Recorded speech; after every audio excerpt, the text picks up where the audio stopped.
नमस्कार बच्चों, Hindi with Kanchan ma'am इस यूट्यूब चैनल में आपका सहर्ष स्वागत है। पिछली बार हमने शब्द भेद में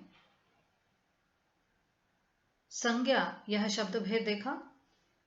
इस बार हम देखने जा रहे हैं सर्वनाम। सर्वनाम की परिभाषा देखते। संज्ञा के स्थान पर प्रयुक्त वाले शब्दों को सर्वनाम कहा जाता है। सर्वनाम संज्ञाओं की पुनरावृत्ति रोककर वाक्यों को सौंदर्य युक्त बनाता है। अभी संज्ञा की परिभाषा आपको पता है, तो उस संज्ञा के स्थान पर जो शब्द हम लोग उसका उपयोग करते हैं उन शब्दों को सर्वनाम कहते हैं। तो सर्वनाम संज्ञाओं की पुनरावृत्ति रोककर, यानी संज्ञाओं को बार बार उसी जगह पर हमें उसका उपयोग न करके हमें सर्वनामों का उपयोग करना है और वाक्यों को सौंदर्य युक्त बनाना है। तो आइए देखते हैं, एक उदाहरण के द्वारा सर्वनामों को विस्तार से समझते हैं। नीचे लिखे वाक्यों को आप सभी ध्यानपूर्वक देखें। पेड़ पौधे, पेड़ पौधे, पेड़ पौधा, पेड़ पौधों को लेकर कुछ वाक्य बनाए गए हैं।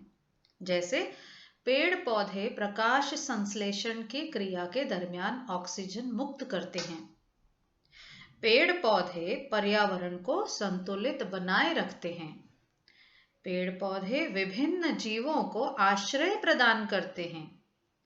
पेड़ पौधे भूख क्षरण को रोकते हैं। पेड़ पौधों से हमें फल, फूल, दवाएं, इमारती लकड़ी आदि मिलते हैं। अब यहाँ पर आप देखेंगे कि ये जो 5 वाक्य आपको यहाँ पर दिए गए हैं, इन वाक्यों में हमने क्या किया है, पेड़ पौधे यानी ये जो नाम है, संज्ञा है, इस संज्ञा का बार बार उपयोग किया गया है। तो इसी संज्ञा का बार बार उपयोग रोकने के लिए या इस पेड़ पौधे की जगह हमें दूसरे शब्दों का उपयोग करना है। इसका अर्थ हुआ कि उन सर्वनामों का उपयोग करना है। तो देखते हैं इनका उपयोग कैसे किया जाता है और इन वाक्यों पर आपको गौर करना है। पेड़ पौधे प्रकाश संश्लेषण की क्रिया के दरमियान ऑक्सीजन मुक्त करते हैं। अब पेड़ पौधे क्या करते हैं, ये संज्ञा हुई, पेड़ पौधे संज्ञा। पेड़ पौधे प्रकाश संश्लेषण की क्रिया के दरमियान ऑक्सीजन मुक्त करते हैं। अब इस पेड़ पौधे के जगह पर हमें इसके बदले हमें एक शब्द का इस्तेमाल करना है या उपयोग करना है। तो देखते हैं, इससे पहले हमने और दूसरा वाक्य, पेड़ पौधे पर्यावरण को संतुलित बनाए रखते हैं। अब पेड़ पौधे की जगह हम वे करेंगे। वे क्यों, वे अनेक वचन है, तो वे पर्यावरण को संतुलित बनाए रखते हैं। वे विभिन्न जीवों को आश्रय प्रदान करते हैं। वे यानी कौन, पेड़ पौधे। वे भूख क्षरण को रोकते हैं। फिर से पूछते हैं, वे मतलब पेड़ पौधे। उनसे हमें फल, फूल, दवाएं, इमारती लकड़ी आदि मिलते हैं। उनसे यानी कौन या किससे, पेड़ पौधों से। तो अब हमने क्या देखा यहाँ पर, प्रथम 5 वाक्यों में संज्ञा यानी पेड़ पौधे दोहराए जाने पर वाक्य कैसे हो गए, भद्दे हो गए हैं, जबकि नीचे के 5 वाक्य सुंदर हैं। आपने यह भी देखा होगा कि वे और उनसे पद पेड़ पौधे की ओर संकेत करते हैं, यानी वे और उनसे, इसका अर्थ यहाँ पर हुआ पेड़ पौधे। यानी ये जो शब्द हैं, ये जो 2 सर्वनाम हैं, ये सर्वनाम क्या करते हैं, पेड़ पौधों की ओर संकेत करते हैं। अतः उक्त वाक्यों में वे और उनसे क्या है, सर्वनाम। तो सर्वनाम के 6 भेद होते हैं, पुरुषवाचक सर्वनाम, निजवाचक सर्वनाम, निश्चयवाचक सर्वनाम, अनिश्चयवाचक सर्वनाम, प्रश्नवाचक सर्वनाम, संबंधवाचक सर्वनाम। यह 6 प्रकार जो हैं सर्वनाम के भेद हैं। प्रथम जो भेद है पुरुषवाचक सर्वनाम। पुरुषवाचक सर्वनाम क्या है, उसकी परिभाषा देखते हैं। जिन सर्वनाम शब्दों का प्रयोग वक्ता द्वारा खुद के लिए या दूसरों के लिए किया जाता है उसे पुरुषवाचक सर्वनाम कहते हैं। फिर से एक बार हम लोग इस परिभाषा को दोहराते हैं। जिन सर्वनाम शब्दों का प्रयोग वक्ता द्वारा खुद के लिए या दूसरों के लिए किया जाता है उसे पुरुषवाचक सर्वनाम कहते हैं।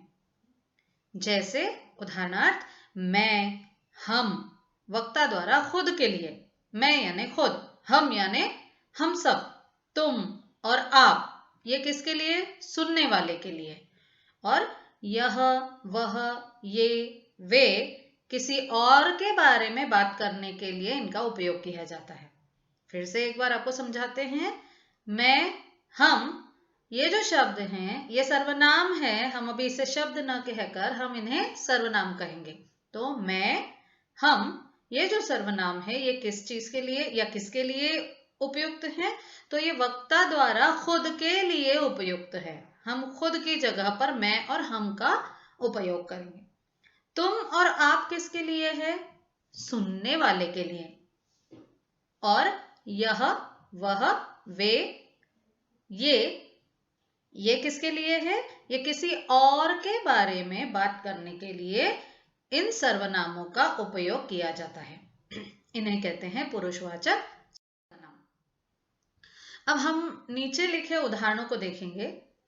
मैं फिल्म देखना चाहता हूं, मैं यानी खुद, मैं यहां पर सर्वनाम है।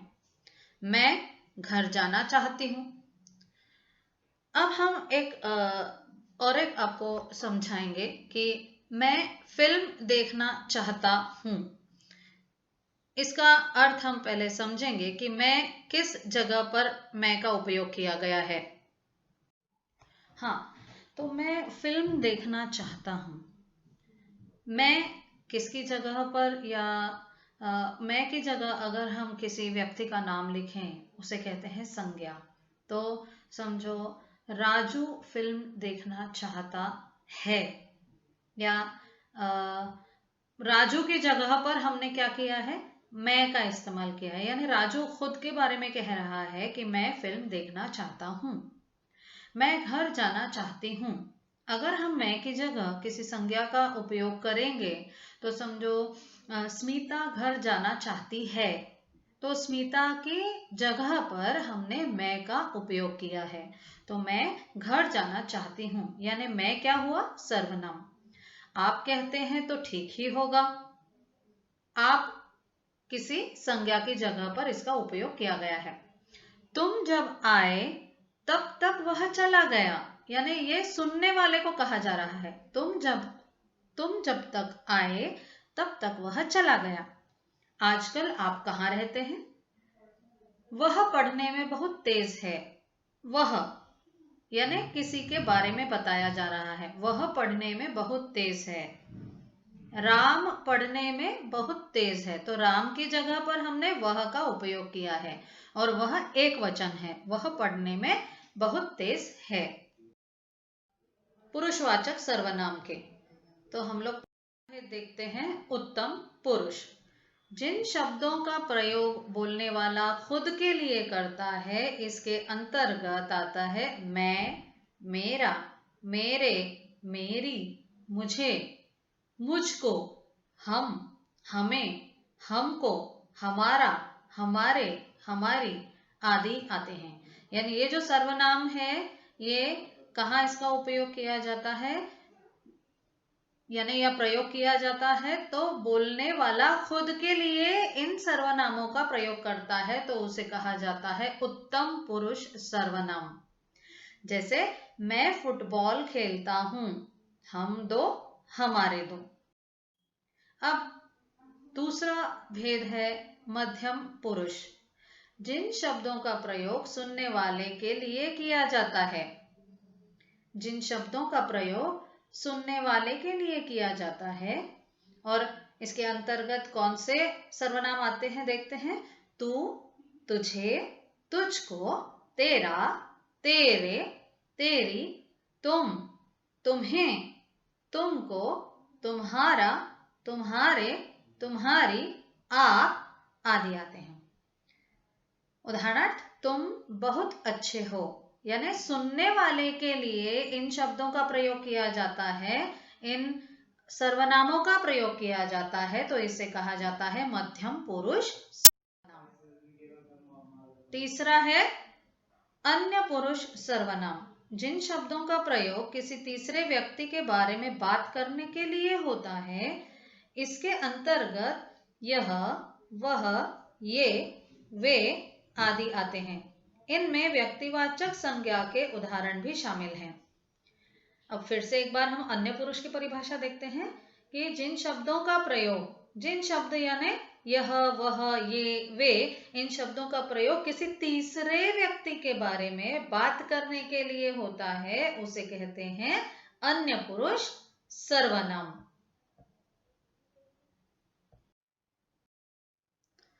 अब दूसरा प्रकार देखते हैं या दूसरा भेद देखते हैं, वो है निजवाचक सर्वनाम।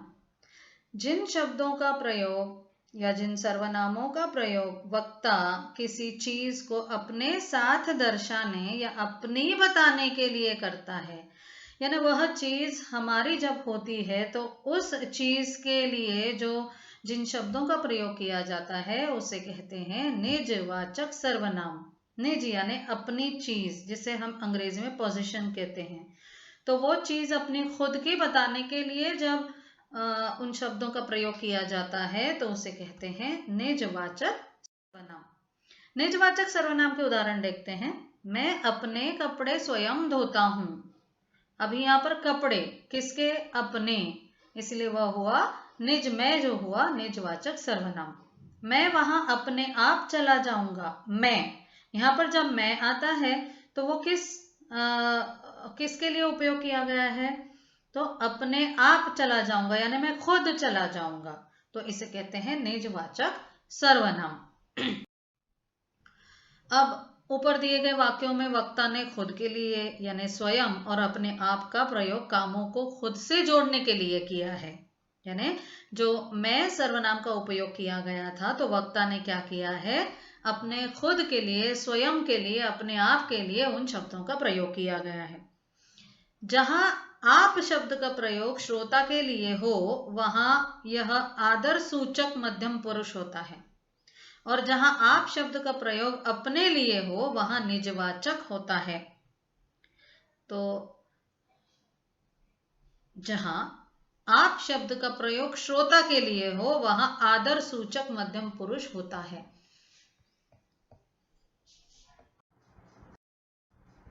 अब तीसरा भेद जो है सर्वनामों का देखते हैं, निश्चयवाचक सर्वनाम। जिन सर्वनाम शब्दों से किसी वस्तु, व्यक्ति या स्थान की निश्चितता का बोध हो वे शब्द निश्चयवाचक सर्वनाम कहलाते हैं। फिर से एक बार परिभाषा देखते हैं।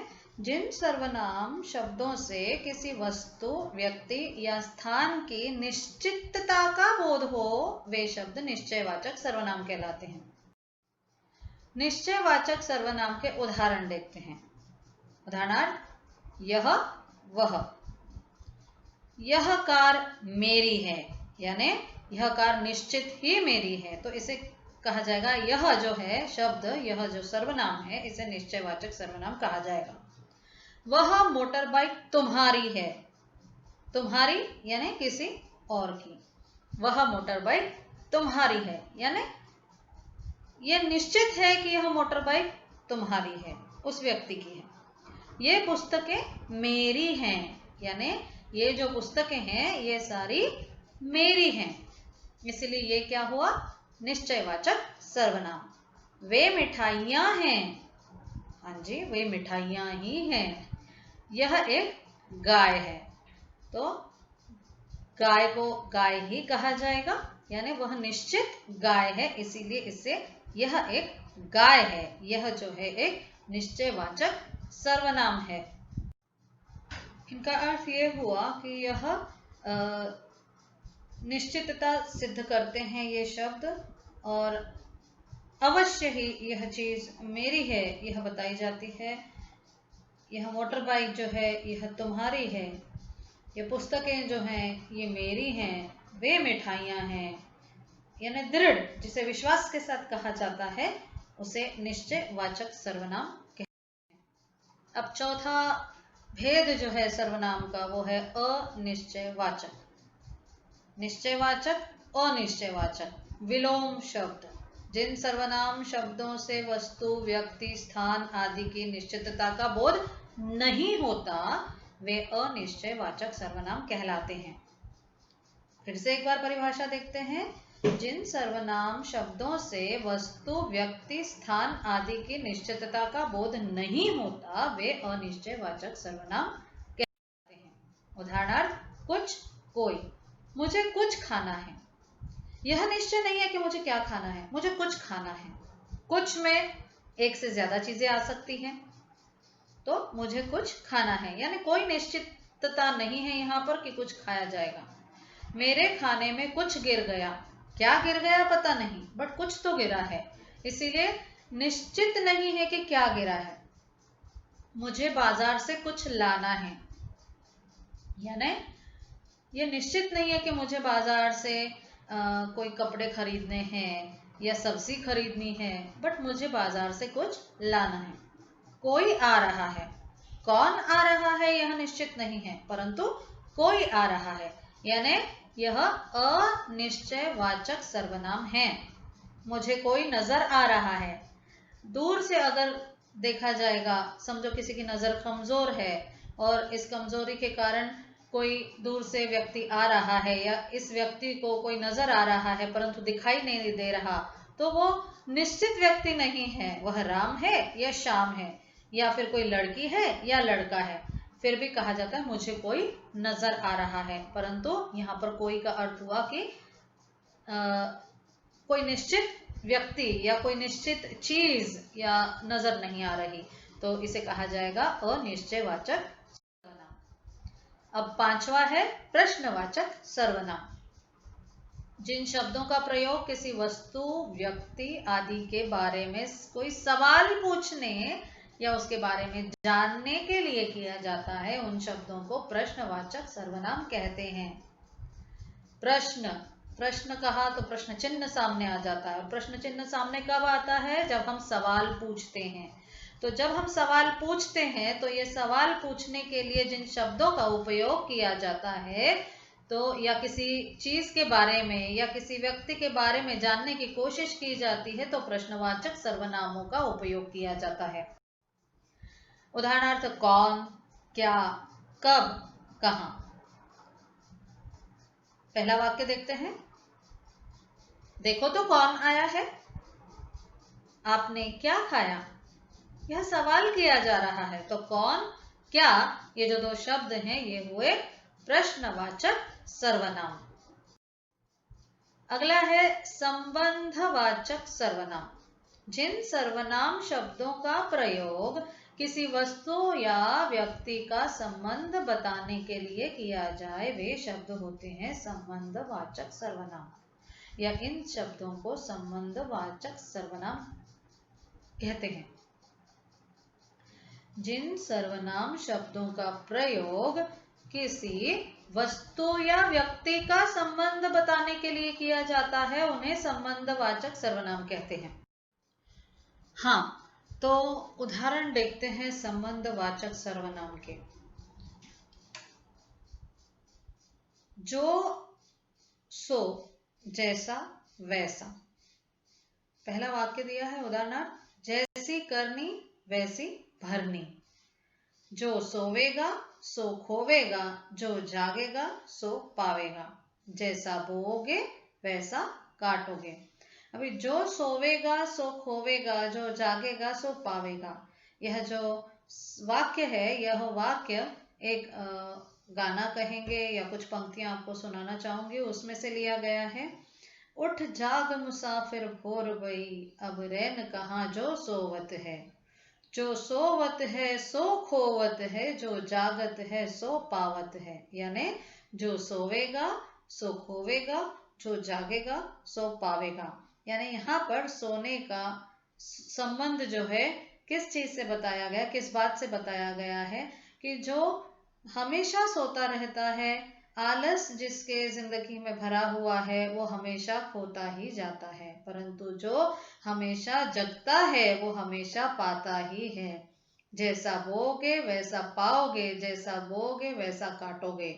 यानी as you sow shall you reap. इसका अर्थ ये हुआ, जैसी करनी वैसी भरनी, जैसा कार्य करोगे वैसा फल आपको मिलेगा। इसलिए हमेशा अच्छा कार्य करते रहिए।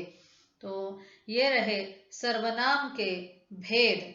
आशा करते हैं कि आपको सर्वनाम के भेद समझ में आए होंगे और ये सर्वनाम के भेद जो हैं आप अच्छे से इसका पठन करेंगे। धन्यवाद।